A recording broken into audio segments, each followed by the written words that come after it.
Mais donc on va continuer avec Danny Eraz dans le Nova Club de David Blo. Donc déjà cool, Danny Eraz sur Radio Nova. Si vous connaissez pas Danny Eraz, c'est deux streamers qui parlent de politique. Ça se voit pas du tout que je regarde Danny Eraz, qui parlent de politique, qui parlent de culture, sociologie, philosophie, etc. C'est deux petits cons qui parlent de sujets importants de manière très très pertinente, des fois désastreuse, mais souvent pertinente. Je suis extrêmement friand de ce qu'ils font, Danny Eraz, que ce soit pour le côté leur ambiance, le côté on se vanne le public, le chat nous vanne aussi, le côté vraie personne, pas chiant. C'est pas forcément chiant, les gens qui sont en mode très technique et tout, mais ce côté on parle entre nous, quoi, tout simplement. Et puis comme ils sont deux, il y a un bon ping-pong. C'est pas le genre de truc qui plaît à tout le monde, mais moi j'aime énormément. Donc ils avaient fait France Inter, là ils font Radio Nova, donc c'est cool. Ils ont fait Click aussi, mais c'est cool de voir que des personnalités comme eux, font aussi des trucs beaucoup plus mainstream, grand public et tout. Enfin bref, nos deux petits cons préférés sur Radio Nova, ça va être cool et let's go. Vous êtes rencontrés à quel âge que Non, je on sache s'est rencontrés il y a 5 ans, un truc comme ça. On n'y est pas encore, on n'y est pas encore, t'as le temps. Ouais. Mais vous êtes les deux fans de rap. Ouais. Moi j'ai mis moins de rap français dans la liste parce que je savais que Dany allait en mettre. Et ton exercice est terrible parce que je pourrais mettre un morceau de chaque style à chaque âge. Mais bref, je me plains un peu. Pas forcément à 15 ans, peut-être qu'à 15 ans, à 15 ans, il y avait plus bordel généralement. En fait, justement, j'ai mis Gorillaz moi parce que là c'est un feat avec MF Doom sur le deuxième album des Mondays et ça fait partie des trucs qui m'ont ouvert mes chakras musicaux. Gorillaz avec Linkin Park font indéniablement partie des groupes qui ont fait dire à beaucoup de gens en fait le rock c'est cool, ou inversement d'ailleurs en fait le rap c'est cool, et qui ont permis de faire une passerelle entre ces deux genres musicaux. Aujourd'hui ça paraît évident qu'on peut aimer plein de styles de musique différents, mais début 2000, je sais pas comment c'était avant, mais début 2000 je me rappelle très bien que fallait limite choisir. C'était très rare les gens qui aimaient, en tout cas dans mon milieu, qui aimaient rap, rock, reggae, ce que tu veux, tu vois. Il y avait des styles qui étaient compatibles, tu vois, genre tu pouvais aimer le R&B et le rap. Et encore, ça dépend quel type de R&B et quel type de rap. Tu pouvais aimer le blues et le rock, ou le reggae et le blues, tu vois, il y avait des trucs compatibles. Mais le rap et le rock, mais inconcevable, tu vois, alors qu'en vrai, ça va bien ensemble. Mais ouais, très bon exemple Gorillaz pour le côté pont entre les deux cultures. Ça a été un tournant. C'est des trucs chez les gamins, c'est Daft Punk, Gorillaz, enfin moi qui suis plus âgé, mais je vois chez les plus jeunes, c'est... Ouais, et puis surtout une ouverture musicale, c'est-à-dire les fans de rock sont mis à écouter du rap, les fans de rap ont écouté de la pop, enfin, genre ça a été un truc, et moi ce groupe-là, pour ça, il est trop important. C'est exactement ce que j'ai dit, je suis trop fort, voilà. J'ai envie d'éviter un peu Raz. En vrai, Gorillaz, moi j'ai pas assez saigné à l'époque, malheureusement, parce que j'étais un peu trop con, pas fermé d'esprit, mais en mode... En fait, j'étais pas curieux de moi-même musicalement, sauf si vraiment le groupe était un énorme coup de cœur, et là je bouffais toute la discographie, mais à fond. Mais sinon, j'avais 4-5 musiques d'un groupe et j'allais pas plus loin, tu vois. Fallait vraiment que j'ai un énorme coup de cœur, mais sinon je devenais matrixé, on le voit avec Sum 41, je suis matrixé. À l'époque, ouais, si t'étais rock, mais on te trouvait bizarre. Si t'étais rap metal, c'était absurde, alors qu'en vrai, début 90, on avait Rage Against the Machine, et début 2000, on a Linkin Park. Bien sûr, Rage Against the Machine, puis même tout ce qui est new metal avec Limp Bizkit, même si bon, tout le monde aime pas, mais ça empêche que ça a été un portail, ça aussi, avec tout ce qui est Korn, etc. Les années, fin 90, début 2000 ont été une espèce de... Il y a eu une espèce de tendance de marier les styles, mais le grand public était pas prêt, il y avait encore trop de cases, puis le rap c'était trop nouveau, c'était trop vu comme une musique de rue, d'ethnie non blanche, alors que le rock c'était vu trop comme un truc de papa pour d'autres, ou de blanc, ou de machin, tu vois. En fait, les artistes, dans les années 90, début 2000, avaient compris qu'il y avait des vrais trucs à faire ensemble. On pense à Run DMC avec Aerosmith, par exemple, qui s'est fait très tôt. Bon, certes, Aerosmith voulait pas trop, et c'était surtout parce qu'ils étaient en déclin et qu'ils voulaient de la thune. Mais ça empêche que il y a eu des trucs comme début 2000, Ludacris avec Sum 41, il y a eu des trucs comme ça, même en 2005, tu vois, c'est pas si vieux, enfin, c'est pas si jeune. Il y a eu plein de trucs. Les artistes avaient compris qu'il y avait un vrai rapport entre rap et rock, qu'il y avait des ponts à faire, que ce soit musicalement, que ce soit dans les thématiques, dans les revendications, que ce soit politiques ou sociales, etc. Mais le public, lui, n'avait pas compris qu'il y avait un pont et que c'était pertinent. Et ça fait que du coup, trop en avance sur leur temps, le nu metal, les trucs comme ça, quoi. Mais moi, j'ai toujours fait partie partie des gens, tu sais, genre, je suis curieux. En fait, quand des gens me font écouter de nouvelles choses, je suis grave curieux, je suis grave ouvert, vraiment, je peux écouter de tout style, mais de moi-même, j'ai un peu du mal à sortir de ma zone de confort. Je sais pas si ça vous le fait aussi, genre, je peux être très monomaniaque, on le voit avec Sum 41 ou avec Green Day, où vraiment j'explore la discographie à fond, mais de moi-même, j'ai vraiment du mal, faut vraiment que je me fasse un minimum violence pour découvrir de nouvelles choses et ça me fait chier. J'aimerais bien ne pas être comme ça, mais j'ai vraiment du mal. Et ça s'empire en vieillissant. Après, je suis pas non plus du genre à mettre de la musique en fond, tu vois. Si jamais je fais le ménage, je vais mettre une vidéo YouTube en fond, pas de la musique, ça joue aussi. Comment il a brisé des murs qu'il y avait beaucoup, je trouve, à l'époque, quand j'étais jeune, on écoutait tous Gorillaz. Vraiment, et t'avais des trucs, des métalleux, les machins, les trucs. Gorillaz et Daft Punk, je suis d'accord aussi qu'il y a eu ce truc-là, la musique électronique, Daft Punk fait partie des trucs. Daft Punk, chez moi, alors, je suis d'accord pour la globalité des gens. Daft Punk, ça a été vraiment le groupe qui a mis tout le monde d'accord sur OK, la musique électronique, c'est cool, c'est pas qu'un truc chelou de rave party ou de bourgeois à prendre de la coke dans les salons parisiens bizarres. Je caricature, évidemment, vous voyez l'idée. De façon universelle, Daft Punk a vraiment beaucoup aidé là-dessus, ça on est d'accord. Moi c'est parce que j'avais kiffé la bande son de F-Zero GX qui m'avait fait kiffer le hardcore techno. Ah mais les bandes son de jeux vidéo, gros moyen de découverte, hein. Tony Hawk, que ce soit Rock Band, Guitar Hero ou même Need for Speed, ce que tu veux, il y a même les jeux de catch, hein, Link the Sun, True Day Grass, tu te parlais de True Day Grass tout à l'heure, Link the Sun c'était ça, hein, Animal I've Become, il a découvert grâce à un jeu de catch. Mais Daft Punk, ouais je suis d'accord pour revenir à ce que disait Raz, Daft Punk je suis d'accord globalement, mais plus pour les gens, je dirais, je crois que Raz il a mon âge, à peu près, genre début trentaine quoi. Daft Punk, je suis d'accord, mais plus pour les gens de l'âge de nos grands frères. Enfin, personnellement, moi quand j'étais petit, Daft Punk c'était déjà admis que c'était là, c'était, tu vois, genre, j'ai pas connu la révolution Daft Punk. Enfin, si je l'ai connu, mais j'étais trop jeune pour me rendre compte de ce que c'était. Alors que Gorillaz, ouais, tout le monde avait du Gorillaz, mais c'est un délire à quel point ce groupe a fait l'unanimité dans tous les genres musicaux. Et c'est très fort, hein, parce que Linkin Park, certes, a réussi à faire un pont, mais fallait déjà être un minimum vénère, tu vois. Genre si ton truc c'est le R&B ou les Jonas Brothers, tu vas pas écouter Linkin Park, mais tu peux écouter Gorillaz. Alors que Linkin Park, ben c'est pas tout le monde, même si ça a fait quand même pas mal de ponts, dont le fameux EP avec Jay-Z qui est juste incroyable, qui a un peu vieilli aujourd'hui certes, mais qui est juste incroyable. Toi aussi, Dany, t'écoutais Gorillaz ? Non, pas trop. Je me suis pris plus tard justement. Ah non, moi j'étais en toi, mode t'es un enfant du rap anglais français, aussi, ouais. moi. Il y avait un truc. Donc c'est le rap français, toi, c'est les paroles. J'aimais pas l'anglais en cours, donc écouter des gens chanter en anglais me saoulait. Putain, c'est marrant parce que moi c'est l'inverse. Moi je parle pas du tout anglais, je suis pas du tout bilingue et tout, mais justement moi le fait d'écouter des musiques où je comprends pas les paroles, je préfère en fait. Sauf si je suis au casque évidemment, mais là c'est pas pareil. Mais au-delà du casque, tout seul, des musiques où je comprends les paroles, ça me pète les couilles. Genre quand on en soit avec des potes et qui mettent des trucs en français, je dis tu veux pas mettre de l'anglais ou du japonais s'il te plaît, parce que sinon j'écoute et du coup j'écoute plus mon pote. Alors truc d'autiste, hein, on est d'accord, mais c'est vraiment ce truc de ouais t'inquiète je t'écoute, mais là il y a PNL qui parle et du coup moi justement j'aimais bien ce truc de écouter les musiques en anglais ou en japonais et je me faisais mes propres paroles dessus et j'avais l'impression de plus facilement apprécier l'instrumental avec des musiques en anglais qu'en français, parce qu'en français j'étais trop entre guillemets focus sur les paroles. Mais c'est marrant parce que je pensais vraiment que Dany ça allait être lui le maxeur de Gorillaz et Raz, comme quoi la vie tu vois, hein, on juge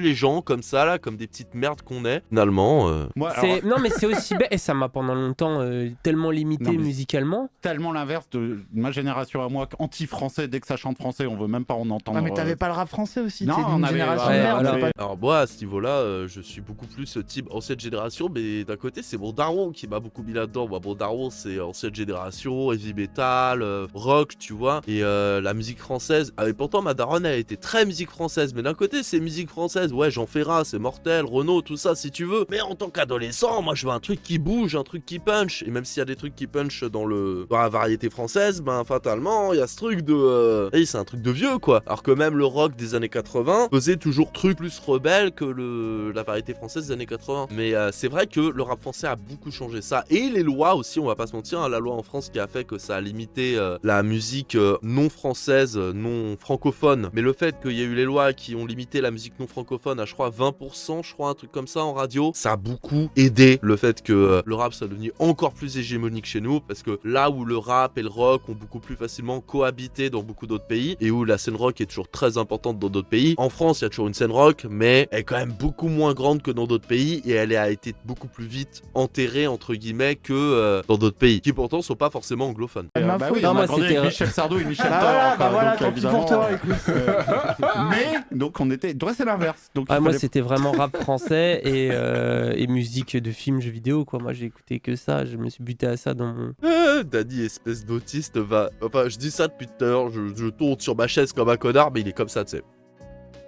Je t'avoue que quand je regarde des lives d'Annie et Raz, je me reconnais à mort dans Danny, dans le côté autiste de bouger comme un connard, pas pouvoir rester en place et tout. À part sa coupe de cheveux est bien mieux que la mienne. Mais moi, j'avoue, j'ai mis du temps à m'intéresser au français. Mais d'un côté, moi, les paroles, si j'écoute, faut que je sois dans ma bulle vraiment pour vraiment bien écouter, quoi. Donc j'ai un peu du mal à juste écouter comme ça, tu vois. Après, il y a du rap français que j'adore, évidemment. J'ai moi-même le syndrome des jambes sans repos, donc ça me choque pas, Danny. Ça me choque pas non plus, hein. Au contraire, bah il est comme moi, tu vois. Ça fait plaisir de pas être tout seul. Si t'as remarqué depuis tout à l'heure, je me balance comme un connard, tu vois. Mais même en cours, hein, même partout, c'était insupportable. Je ne sais pas rester à rien faire. C'est terrible. Après, justement, j'ai Gorillaz, c'est beaucoup plus tard, genre peut-être 5 ans après Donc les là- albums, où je me suis dit, mais en fait, c'est trop bien, pourquoi j'ai boudé ce truc? Pour moi, c'était un truc de rocker, Ça, de, c'est Ouais, bien de sûr, bien métalleux. sûr. Il y a toujours Mais c'est marrant parce que moi c'est l'inverse, tu vois. Moi c'est le rap que j'ai boudé pendant des années alors que tous mes potes de Mantes-la-Jolie étaient en mode ouais, La Fouine, Sefiu, Booba, Rof, etc. Et bah c'est après coup, c'est bien après, dans les années 2010 où j'étais en mode en fait il y a machin, ah en fait il y a truc, ah en fait d'accord. Mais bon, vaut mieux apprendre tard que jamais, hein, j'ai envie de dire. un truc d'âge, bah, peut-être ado, mais ça peut arriver plus tard aussi, qui est assez agréable, c'est quand tu dis mais merde, pourquoi j'ai pas aimé ça? T'as un petit sentiment de honte, mais ça dure Ouais. pas longtemps et après c'est le plaisir de la découverte, donc ça fait toujours du C'est bien. toute ma vie, ça, ce que tu dis. Bah, tant que c'est Et pas ado. fini, tout va Voilà, bien. hein, c'est moi, ça, mais tout c'est ça, ça. je crois que bah non, mais attends. Cynique, à 15 ans, t'écoutes Cynique. Ouais. Je sais pas pourquoi je te pointe du doigt. Ah ouais, bah, Ah c'est ouais. la honte. T'as écouté Cynic, carton jaune, si vous avez la ref. Mais moi j'ai très peu écouté Cynic par exemple. À l'époque mes potes écoutaient, mais j'ai très peu écouté, je suis passé vraiment à côté. Et pareil j'essaye, mais... Tellement largué du rap français qu'en vrai, je sais pas, donc je vais écouter Cynique. Non, en avec vrai, à toi. l'époque, c'était quand même pas mal, mais Surtout ce morceau. j'écoutais pas que ça, j'écoutais aussi Rof, j'écoutais la Mafia Cafri beaucoup. Après, c'était le côté 94, je pense. C'est à où la le- mode maintenant, là, avec le docu Ah sur bah DJ oui, Mehdi. vous l'avez Ouais. vu le docu? Ah, bien Ouais, il sûr. est incroyable. ouais. Très très bon docu. Ok. Cynique? Ouais, bah Cynic, c'était ça a été un truc très fort. Ouais, moi non plus, Cynic c'était sur Skyrock, mais ouais, bof, j'avais jamais vraiment accroché. J'ai écouté Carton Jaune et en vrai c'est pas mal, hein. Mais c'est dans son jus, quoi, c'est de l'époque. Faut se remettre dans le contexte. Mais c'est marrant parce que je sais pas si ça vous le fait aussi, mais des fois il y a des trucs que j'aimais profondément pas à une époque. Ah, j'assumais pas d'aimer parce que tout le monde détestait, donc vas-y, j'assumais pas, genre Tokyo Hotel, et encore j'assumais. En vrai, c'est très rare que j'ai pas assumé d'aimer des trucs. Il y a des trucs que je me refusais d'aimer alors que j'aimais bien, comme un connard, mais il y a des trucs que j'aimais profondément pas à une époque, et aujourd'hui j'aime aussi par le prisme de la nostalgie de l'époque. Certains rap, certains rock, etc. où je me dis, ah quand même, vas-y, c'est l'époque, c'est le machin, ça fait plaisir. Même dans les films, tu vois, juste le fait d'avoir ce grain, cette lumière, ce son, etc. T'es en mode, ah c'est nul, mais c'est le nul de l'époque, ça fait plaisir. Cynic, ça a été un truc très fort, notamment, bah, je pense, c'est aussi le côté mélancolie, toute la puissance à la fois politique qu'il y avait déjà dans le rap, mais je pense que chez lui, il y avait aussi une dimension psychologique très forte qui m'a plu. Et quand on voit mes goûts, ne serait-ce qu'avant, même avec le morceau Anxious Heart, quoi, ou une sorte de rapport à l'anxiété, à l'angoisse, un truc qui m'a parlé très vite dans cette musique-là, mais qui m'a parlé dans tout le reste du rap. J'écoutais quasiment autant Kerry James, qui je pense lui m'a un peu politisé sans que je m'en rende compte. Je comprends même pas c'est quoi le mot politisé à ce moment-là, mais ça joue beaucoup. Et Cynic, quoi, il y avait aussi un truc où il me faisait penser à mon grand frère sur pas mal d'aspects, et donc il y avait un truc d'identification aussi très très fort. Et ouais, avec Diams et tout, c'était quand même une époque assez incroyable. Ah mais cette époque, mais en vrai, je me déteste tellement d'être passé à côté alors que littéralement j'habitais pile à l'endroit où il fallait pour la vivre à fond, quoi. J'étais à Mantes-la-Jolie, tout le monde en parlait, que ce soit les clashs Cynic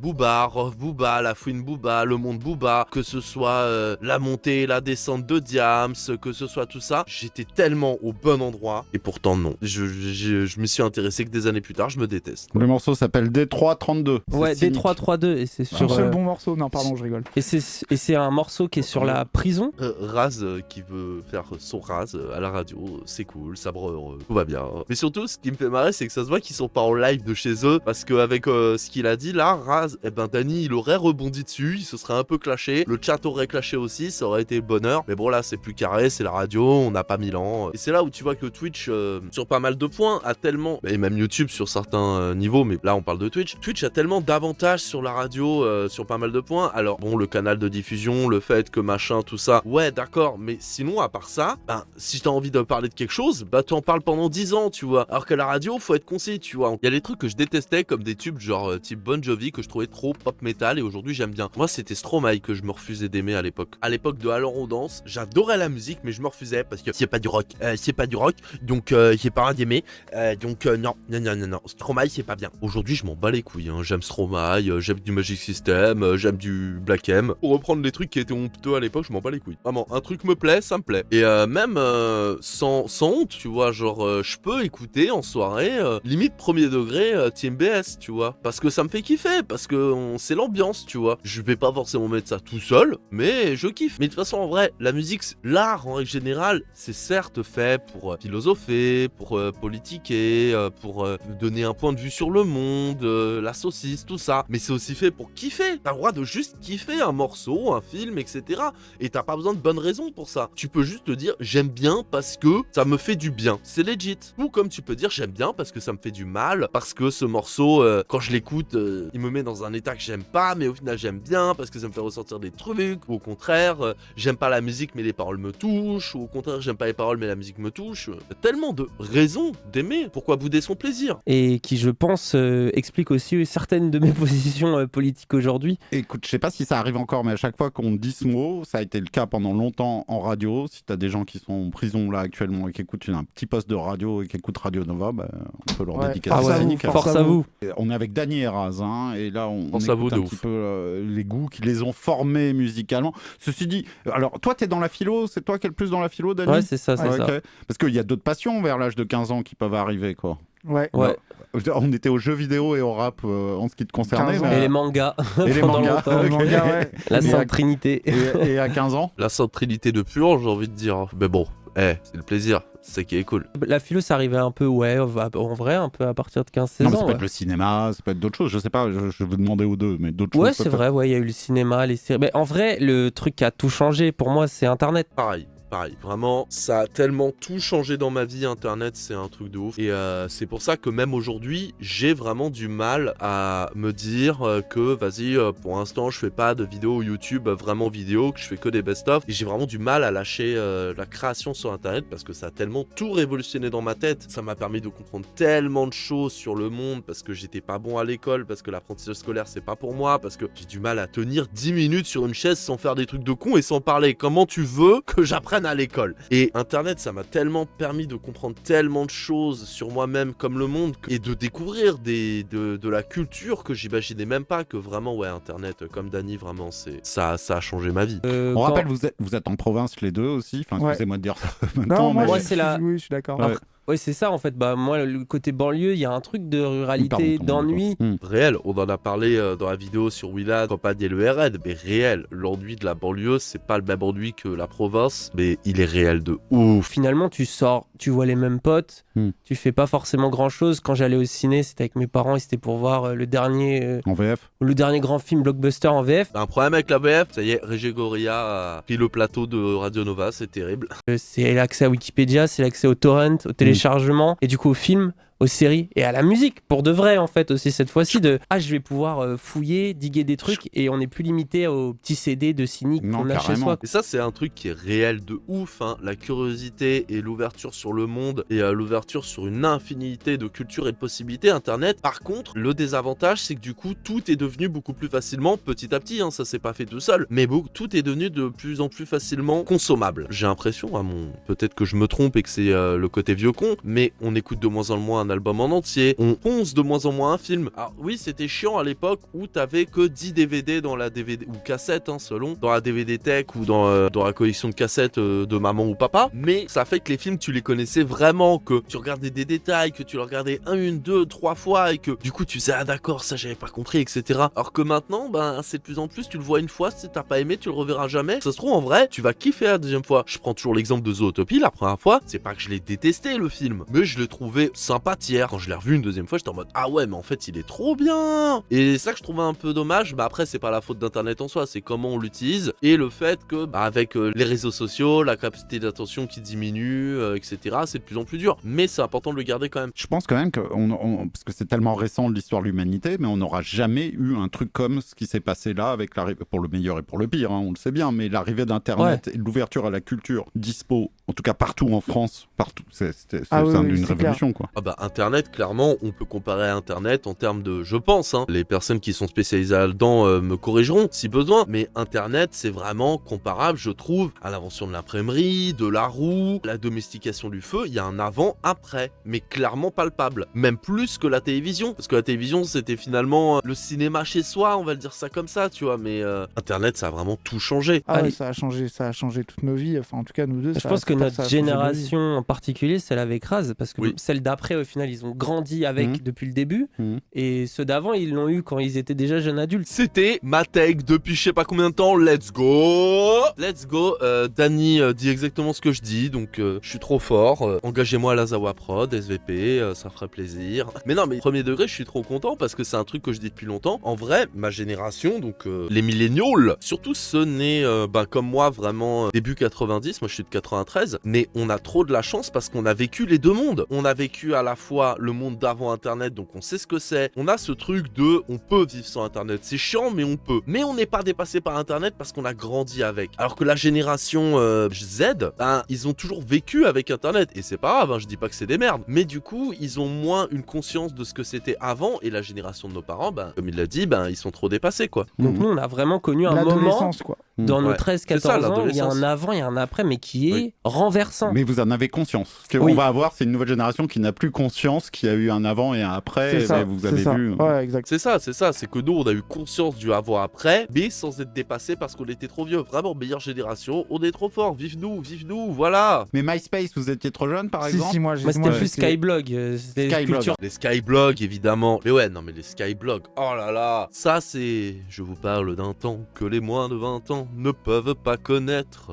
Ah non, mais premier degré, les moins de 20 ans peuvent pas connaître les Skyblogs. C'était aussi génial que claquer au sol. Vraiment, les Skyblogs, c'était trop bien et en même temps trop cringe. Heureusement, ça a disparu parce qu'il y a tellement de Skyblogs horribles. Oh là là. Sur Skyrock, non, mais lui, c'est un plouc. Alors que moi, supérieurement, intellectuellement, j'étais matrixé par MySpace. T'étais surtout un bourgeois qui pouvait se payer un MySpace, hein, n'est-ce pas, Raz? On connaît tous cette théorie comme quoi tu serais un bourgeois infiltré. Alors, à 20 ans, vous écoutez. Alors, toi, je vois. Toi, je vois moins Amrock. Donc, pourquoi pas démarrer avec Amrock? Code9. Amok, pardon. Déjà, je vois tellement bien mal que je le dis mal. C'est quoi Amok? Amok, c'est une sorte de groupe de post-rock, je pense qu'on peut qualifier ça. Ambiante post-rock. Encore un morceau triste, toujours. Ouais, toujours. T'as mis que des morceaux tristes. En fait, le rap m'a un peu, je pense, comme beaucoup, un peu déçu pendant une petite période. Je pense que c'est avant justement le retour, on va dire, des PNL, des Damso. Donc, tu veux dire fin des années 2000? Ouais, c'est ça. C'est ça. Un peu au moment où il y a eu la crise. Lui, mais on va pas débattre de ça. En vrai, cette période fin année 2000 jusqu'à, vas-y, on va dire 2013, si jamais on compte hors noir, et on va dire plus 2015, si jamais on voit le renouveau avec les Nekfeu, les PNL, etc. Cette période, je peux comprendre l'effet Dany de très déçu, mais en même temps, elle était nécessaire pour le côté on se cherche musicalement, on se renouvelle. C'était vraiment une période de transition en fait, cette période-là. C'était, on en a marre du boom bap, du truc ou du R&B très 2000, etc. Mais d'un côté, on sait pas vers où se tourner. Beaucoup pensaient que c'était l'électro. Du coup, il y avait beaucoup de dubstep un peu nul ou d'instrumental assez éclaté, on va pas se mentir. Mais c'était une période, moi j'ai kiffé perso. Et c'est là où j'ai commencé à vraiment me mettre un minimum dans le rap avec tout ce qui est DC's ou le chant de sirène d'Orelsan, ce genre de trucs. C'était une période importante malgré tout. Nécessaire. Merdique sur certains moments, sur certains trucs, mais nécessaire. À l'époque, c'était où j'habitais, c'était très. Pour les gens qui se rappellent, Bloody Beetroots, des trucs très turbines et tout que moi j'aimais pas. Et je me suis vraiment construit en opposition à ça avec les trucs et j'aimais trop mettre en colère les gens en soirée en mettant du Code9, en mettant des trucs break et bizarres, en mettant même plus tard de la footwork, des trucs. Alors moi perso, en termes de mettre des trucs pour faire chier les gens, c'est ma phobie. J'ai tellement été traumatisé de mon adolescence en mode ouais ton rock de merde, nanana, que c'est vraiment ma phobie de mettre un truc qui casse les couilles aux gens, tu vois. Genre le truc de ça m'est arrivé au au Nouvel An, j'osais pas mettre une musique, on m'a encouragé à la mettre, je l'ai mise. Quelqu'un s'est levé et allé à l'autre bout de la pièce pour changer, ce qui n'avait pas été fait de la soirée, ça m'a traumatisé. J'ai vraiment du mal à mettre une musique parce que j'ai trop peur de casser les couilles. C'est horrible. On est donc Dany et Raz qui sont des pros de Twitch où ils parlent beaucoup de politique. Si on a le temps, à la fin, on fera un peu une session politique dans cette émission. Mais on est à vos 20 ans. Vous êtes alors toi, t'es pas loin de Paris quand même, mais vous êtes monté à Paris. Moi, j'arrive à Paris à peu près à ce moment-là aussi. Ok.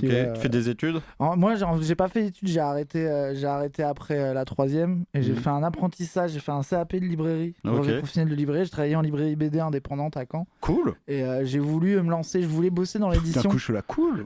Oui, bah toi, t'aimes bien la BD. Du coup, t'es même auteur.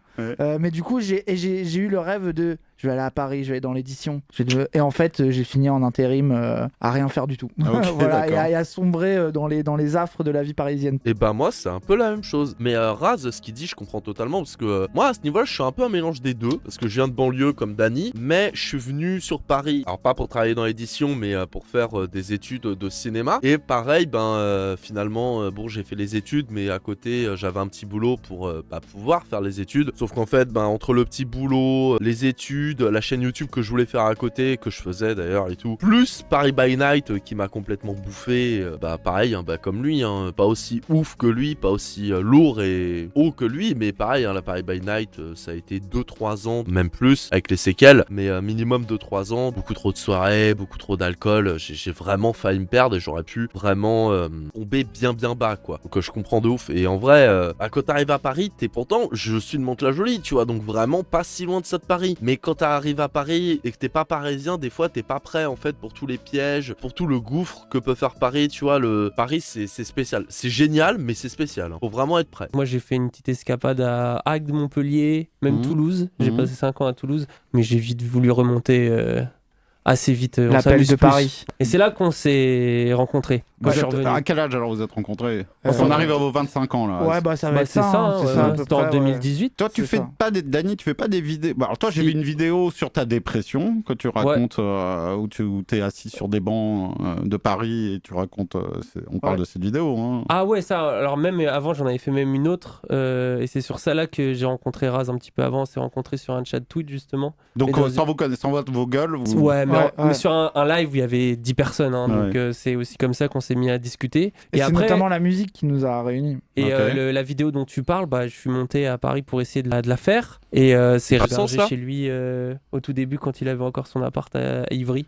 Et donc c'est comme ça que je me suis retrouvé à Paris en tant que j'avais plus de logement. Et ensuite Raz il a perdu le sien aussi, du coup on s'est retrouvés à galérer ensemble et ça nous a amené dans ces projets là quoi. Ah mais le parcours de Dany et Raz à ce niveau là il le parle en vite fait, mais entre le squat, entre les problèmes de drogue, entre la précarité qui vient au niveau survie, leur parcours il est impressionnant à ce niveau là, en vrai vraiment tout mon respect est incroyable. Et après faut pas non plus le romantiser le parcours, tu vois, en mode oh là là la vie de bohème pour ensuite s'élever. Non, ça reste des parcours de vie qui sont très précaires, qui peuvent vraiment, ils ont eu de la chance, tu vois. Genre Twitch, ça aurait pu ne pas du tout marcher, ou rester à 60 viewers comme il l'était à l'époque, ou même descendre petit à petit, et finalement rester au squat et retomber, ou rester dans les addictions et dans les trucs qui font que tu t'en sors pas, quoi. Mais gros respect à eux à ce niveau-là. Hein. Mais, et donc à quel moment on se dit tiens, je vais raconter des choses intimes quand même sur YouTube en l'occurrence? C'était direct YouTube la vidéo? Non, d'abord j'ai commencé par faire des vidéos de vulgarisation, de philosophie un peu. Pourquoi donc ça, c'est une très bonne question. Je pense qu'il y avait Usul sur jeuxvideo.com qui faisait 3615 Usul à l'époque. Donc qui est devenu un des spécialistes des vidéos politiques maintenant. Exactement. Je pense que les gens exactement. Mais à ce moment-là, il ne parlait que de jeux vidéo. Ah là là, 3615 Usul, si vous n'avez pas connu, c'était tellement une époque le 3615, mais c'était trop bien. Et justement, j'avais perçu dans certaines de ces vidéos qu'il parlait un peu de politique. Moi, je commençais un petit peu à m'intéresser à ça. Et donc, j'avais voulu discuter avec lui parce que quand j'écoutais des interviews d'Usul, les gens lui parlaient de jeux vidéo et ça se voyait qu'Usul était un peu blasé et qu'il avait envie de parler de trucs genre de philo, de politique. Et je me suis dit tiens, je vais aller parler d'Usul comme ça, et je lui ai dit ah moi j'aimerais trop faire comme toi mais en parlant vraiment de philo et de politique. Il m'a dit mais vas-y parce que moi je rêve de faire ça. Mais du coup c'est un des trucs qui m'a donné envie de me lancer sur YouTube, et je me suis lancé sur YouTube. Mais du coup ouais, quand je croise Raz, ça fait déjà au moins 5 ans. 5, et toi, 6 ans que je fais toi ça. Raz, tu t'es aussi en train de mettre en scène des choses ou pas Non, bon, moi, j'ai eu, c'était plutôt une vie d'intérim et de faire le plus possible la fête à Paris, un truc un peu une fuite en avant dans laquelle j'étais, on va dire. Et quand je l'ai rencontré, moi j'ai fini, j'ai vécu en squat, etc. Et on s'est lancé sur Twitch au moment du Covid, quoi. Moi, ce qui est marrant, c'est que c'est vraiment un mélange des deux à ce niveau-là, dans le sens où j'avais une chaîne YouTube comme Dany, avec les problèmes d'anxiété, de possible dépression, etc. Mais en même temps, j'avais le truc de je taffais pour un taf de merde et la Paris by Night avec la fuite en avant. Je faisais vraiment les deux en même temps. Et je trouve ça assez drôle. Dany et Raz Sensei, je suis comme vous. Le Twitch, ça a été... Donc quoi, il y a 4 ans Ouais, il y a 4 ans et demi, un truc comme ça. Et Twitch, ça a été une rédemption où, voilà, quoi, moi j'étais vraiment, on va dire, dans un état, dans un mode de vie qui était plus possible. Okay. Et ça a fait partie des trucs qui m'ont permis de sortir de ça. Et qui... De quoi vous n'avez pas gagné votre vie directe, c'était plutôt de t'exprimer, de faire quelque chose auquel vous tenez. C'est juste avoir du sens et s'exprimer. Mais ça, c'est tellement vrai. C'est tellement vrai le truc d'avoir du sens, de s'exprimer. Moi, en vrai, sans YouTube, à l'époque où j'habitais sur Paris, si j'avais eu juste à cette époque-là les études et le taf à côté, si j'avais pas eu YouTube, cette envie et ce truc de continuer à faire du YouTube malgré tout, qui est à la fois, comme il le dit, une plateforme pour s'exprimer, quelque chose qui a du sens, que les études, je me rendais pas trop compte à l'époque, mais en fait c'était pas du tout fait pour moi, je m'ennuyais, c'était creux, en fait c'était pas vraiment ce que je voulais faire, mais en même temps c'était un truc qui me passionnait, donc vas-y je continuais. Le taf, c'était un taf de merde à Monoprix, payer une misère, etc. Payer une misère. Et en plus, il y avait ce truc de, il va peut-être en parler, mais il y a aussi ce truc de, ça donne un espoir. Ça donne un espoir de, ah, imagine ça marche, imagine je peux en vivre. Ne serait-ce qu'en survivre en vrai. Que ce soit à l'époque ou aujourd'hui, moi j'ai toujours ce truc de, ah, imagine je gagne 500 balles par mois grâce à YouTube. Et Twitch, tu vois, je suis en mode, oh là là, mais mon Dieu, je serais trop heureux. Et à cette époque, il y avait vraiment pour moi ce truc de, sans YouTube, j'aurais totalement sombré dans Paris by Night, l'alcool, de plus en plus, je suis sûr, j'aurais même fini dans la drogue, ça se trouve, je les aurais rejoints au squat, tu vois, c'est même possible. Avoir une chaîne YouTube m'a permis de me maintenir un minimum à flot parce que ça m'obligeait à pas me bourrer la gueule tous les jours. Du coup, je le faisais tous les 2-3 jours à l'époque. À mon prime, quand j'allais mal, c'était ma dernière année sur Paris, c'était tous les 2-3 jours que je me torchais la gueule. Et je parle de me torcher la gueule, hein. Je parle pas de prendre 2-3 verres comme as. C'était vraiment du torchage de gueule vénère, c'était tous les 2-3 jours. Mais pourquoi c'était pas tous les jours? Parce que, si je me bourrais pas la gueule tous les jours, c'était pas que un manque de moyens, c'était aussi parce que je voulais quand même un minimum avancer sur YouTube et garder ce truc qui peut-être me permettrait de m'émanciper de tout ça. Bon, il s'avère que ça s'est pas passé, malheureusement. Mais peut-être un jour, on sait jamais. Hein. Mais en tout cas, à ce moment-là de ma vie, ouais, clairement, YouTube m'a sauvé. Et aussi, simplement avoir un espoir de sortie du salariat. C'est exactement ce que je disais. C'est exact. Je savais pas qu'il allait dire ça, hein. Mais c'est exactement ça, putain. C'est l'espoir, en fait. La création artistique, en règle générale, ça te donne l'espoir. En fait, surtout quand t'as pas de truc qui te fait vibrer dans un travail classique, tu vois. Genre ceux qui veulent devenir prof, avocat, médecin, même des professions plus simples, hein. On s'en fout, peu importe la profession. Si t'as vraiment envie de faire ça, déjà, c'est cool parce que, c'est possible. Bon, il y a des trucs, c'est moins possible, mais en général, c'est possible dans le monde. Tu sais, tu fais les études pour, tu trouves un taf et puis voilà, basta. Et c'est cool. Je les envie, les personnes qui ont ça, qui ont ce truc de, moi, mon petit métier de cuistot, de médecin, de ce que tu veux, ça me suffit et puis voilà. Sauf que moi, j'ai pas de trucs là-dedans, tu vois. Moi, tous les trucs qui me donnent envie, c'est des trucs artistiques, bizarres, où les études, ça suffit pas pour en vivre, où il y a pas beaucoup de chance, beaucoup d'appelés, peu d'élus, tu vois, genre de trucs. Et ça fait que, quand t'es dans un truc comme ça, quand t'es dans ce genre de dynamique de pensée-là, ça fait que, un taf normal, ce sera forcément un taf alimentaire, donc qui te donne aucun sens, qui te nourrit pas, qui te donne aucune raison de te lever le matin, si ce n'est la thune. Sauf qu'au bout d'un moment, la thune, ça fait pas tout. Et YouTube, Twitch, la création artistique même en règle générale, ça permet d'avoir cet espoir. Vas-y, y a pas que le salariat et peut-être qu'un jour je pourrais m'émanciper de tout ça. Malheureusement, c'est aussi beaucoup de souffrance aussi. Faut pas l'oublier que chaque vidéo qui marche pas, chaque projet qui tombe à l'eau, et même des fois chaque vidéo qui commence à marcher et en fait très vite elle stabilise et celle d'après elle redevient en normale. C'est beaucoup de souffrance, c'est beaucoup de désillusion et faut être solide pour continuer. Je vous le dis, faut vraiment être solide. Mais par contre, c'est aussi enrichissant et nourrissant que ça fait mal en fait quand ça marche pas. Et en fait, Twitch a été le truc de peut-être que ça me permettra de pas y retourner. Après, c'est parce qu'on était très ambitieux direct. Comme moi, j'arrivais avec une expérience de YouTube où j'avais un tout petit peu gagné d'argent. J'ai dit à Raz, en fait, si on fait tout le temps qu'on est ultra régulier, c'est ce qui fonctionne. J'avais analysé ça après les 5 années et je lui ai dit, si on met et on prend l'argent, le peu d'argent qu'on gagne, fais-moi confiance. Il voulait pas trop au début, mais même si on a 200 balles, on s'achète du matériel avec et très vite, faut qu'on prenne cet argent pour payer 1 ou 2 personnes pour nous aider à faire des émissions, des trucs. Et moi, perso, c'est ce que je fais, pas entièrement parce que j'avoue que, même comme eux, j'imagine, faut se faire plaisir aussi à côté. Sinon, tu deviens fou. Mais quand il y a quelques années, j'avais gagné 500 balles pour m'occuper d'une personne qui avait Alzheimer, j'ai tout mis dans un nouveau micro et dans une nouvelle caméra, tu vois. Et là, pareil, tu vois, je me suis acheté un nouveau micro pour Twitch, etc. Mais c'est des risques. Par contre, faut avoir conscience que c'est des risques. Au début, j'avais pas tant conscience que ça quand je mettais la moitié de ma paye dans du matos. J'avais pas conscience que c'était vraiment un gros risque et que ça allait peut-être me foutre dans la merde. Faut en avoir conscience. Et en fait, j'ai dit direct, faut qu'on, même avec pas beaucoup d'argent, qu'on marque et les gens vont peut-être se dire attends, c'est qui ces deux gars, ils ont pas de logement et ils font déjà des émissions. Ils sont ambitieux, peut-être ça va leur donner envie de nous soutenir. Franchement, le pari était gagnant, mais sur le moment, il est fou de me suivre. Il est complètement fou de me suivre. En même temps, j'ai l'impression qu'il est. J'avais pas le choix. Ouais, on n'a pas le choix en fait. C'est même pas de la folie, j'étais là quoi. Il se passe des trucs des fois, bon. Mais vous mettez à gagner votre vie. Là, vous gagnez votre vie maintenant avec vos activités. Et vous arrivez à salarier des gens aussi. On est 10 salariés là. 10 salariés carrément. Ouais. C'est une dinguerie. C'est média. Et il y a plusieurs streamers avec nous qu'on produit. Wissam, Cassandre, Yes, qui est là d'ailleurs. Ouais. N'hésitez pas à les suivre tous et toutes. Pas dans tous, je suis gros. Il y a que des mecs.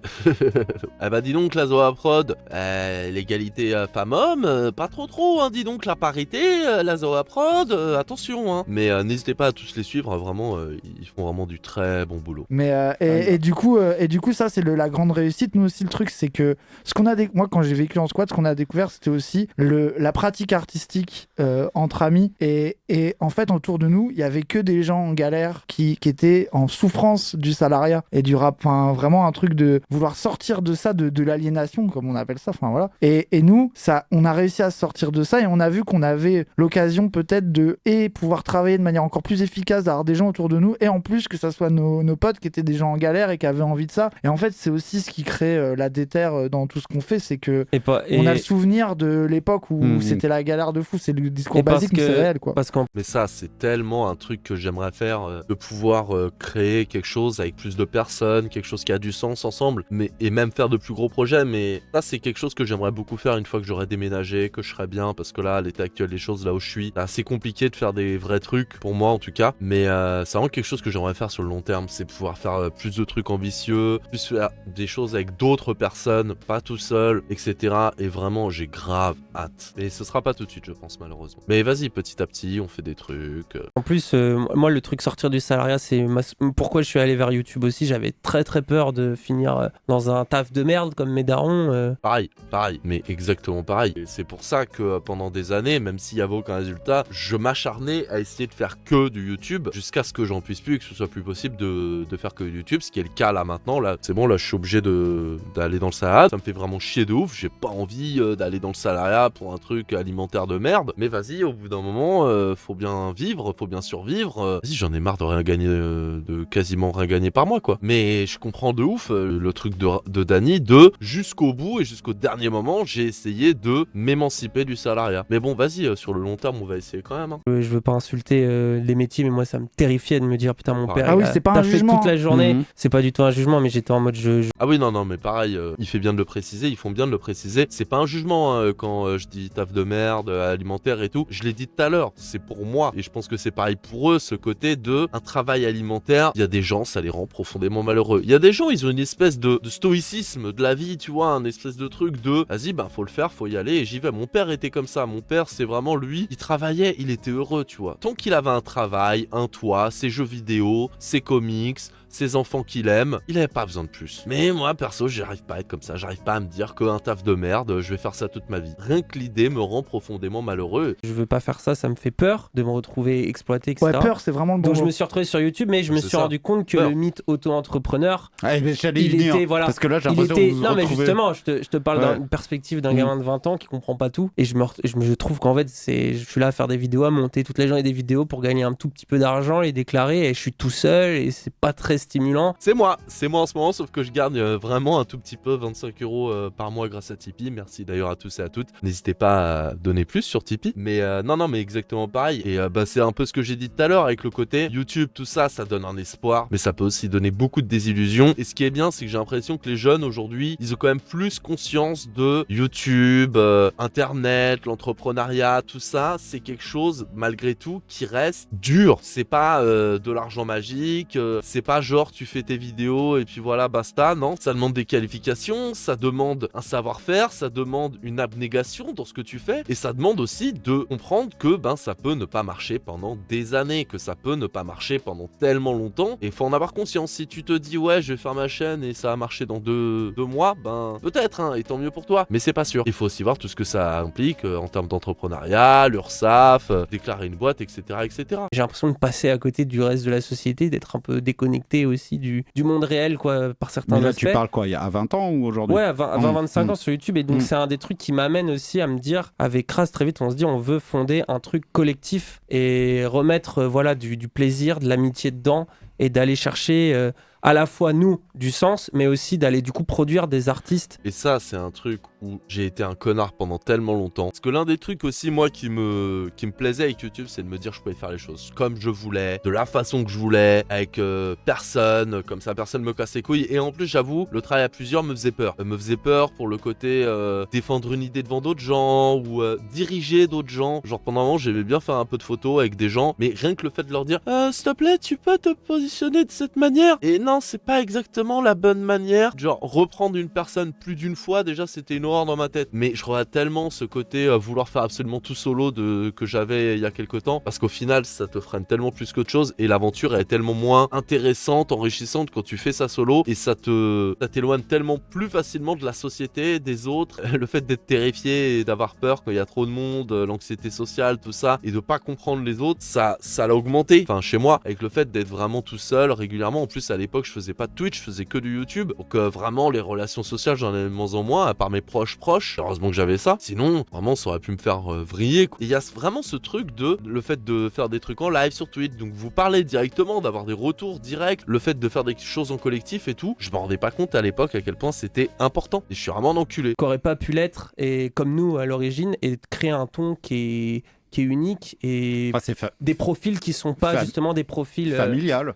Côté famille d'amis, je veux dire. La famille choisie. Et puis, juste parce que je vois ton envoi sur le truc de. On pourrait croire que c'est un discours un peu start-up, etc. Et ça, par contre, c'est un truc où j'ai pas eu de chance. Parce que même à l'époque, je voulais faire des trucs avec des proches, mais que avec mes meilleurs amis avec qui je pouvais vraiment être moi-même avec eux. Même ces coquins voulaient vraiment, ça m'a cassé les couilles. J'ai essayé vite fait, mais pas assez. Comme j'osais pas, tu sais, être en mode allez, viens, on fait ça, let's go! Non, j'étais en mode ouais, viens, on fait ça. Vas-y, j'insiste pas, tu vois. Alors qu'en vrai, ils auraient pu être chauds. Ça, c'est vraiment. Je me déteste. Je suis nul. Enfin, j'étais nul à l'époque, putain, c'est horrible. Vas-y, on va changer ça, petit à petit. Mais quand on dit sortir du salariat, c'est pas un truc en mode faut être entrepreneur, etc. C'est vraiment plus un rapport à l'autorité, au patron, aux horaires, etc. Réel de ouf, ce rapport à l'autorité, au patron, à toutes ces choses-là, c'est tellement réel. Moi vraiment, c'est limite, je suis le genre de connard, tu sais. Tu me dis de pas faire un truc, j'ai encore plus envie de le faire. Vraiment, je suis ce genre de connard. L'école, une souffrance horrible. Le travail, une souffrance horrible. Pourquoi ? Parce qu'on t'oblige à faire des choses à des heures fixes, et il y a un connard qui te dit comment les faire, alors que ça se trouve, tu sais mieux que lui, tu vois. Parce que le manager ou le chef du Monoprix, ça se trouve, il a jamais travaillé en tant que caissier ou en tant qu'employé polyvalent, donc il sait pas de quoi il parle. Et ouais, c'est aussi ça que je recherche avec YouTube, il a trop raison. De côté, tu fais quand tu veux, pour toi-même, et t'as personne qui va te reprendre. Ça, c'est trop bien. Dans l'idée, c'est trop bien. Alors qu'en vrai, moi, il y a plein de jobs que je pourrais faire facile s'il y avait personne qui me cassait les couilles, sauf quand je fais une grosse connerie, mais qui me casse pas les couilles en mode tu n'as pas fait ça comme ça.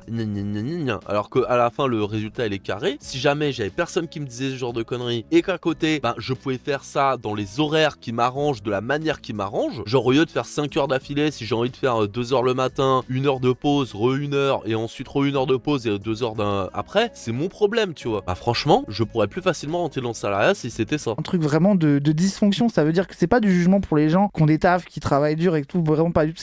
C'est presque plus sur un constat sur ma dysfonctionnalité dans ce monde-là et le fait que ça m'était même pas accessible parce que pas capable, donc c'est, tu vois, c'est pas un sentiment de supériorité, c'est ça que je veux dire, tu vois. D'accord, mais par contre vous êtes quand même un peu esclave, c'est pas le terme, c'est exagéré, mais si vous postez pas vos vidéos... Oui. Non mais c'est une autre aliénation. Voilà. Ah non mais t'échanges une aliénation contre une autre. Ouais, mais la différence c'est que cette aliénation-là, on l'a choisie, je m'inclus dedans parce que je suis sur Twitch et YouTube, mais on l'a choisi cette aliénation et surtout on l'a fait de la manière entre guillemets qu'on veut. Ça reste une aliénation effectivement, mais on l'a choisie et elle a du sens. Je préfère m'aliéner moi-même pour produire quelque chose qui a du sens pour moi plutôt que m'aliéner pour quelqu'un qui non seulement récupérera la grosse partie de la plus-value de ce que je produis, mais qui en plus ne me donne même pas de sens. Et il le dit, c'est pas forcément la faute des métiers en eux-mêmes, c'est comment toi t'es par rapport à ce que tu ressens, mais ça me donnera même pas de sens, ça me nourrira pas, donc je préfère faire pour moi. Et elle est dure sur le long terme. Moi, c'est le seul truc qui me fait peur, c'est me dire peut-être... En fait, moi, dès que je trouve ça dur, je me rappelle quand je me levais à 6h du mat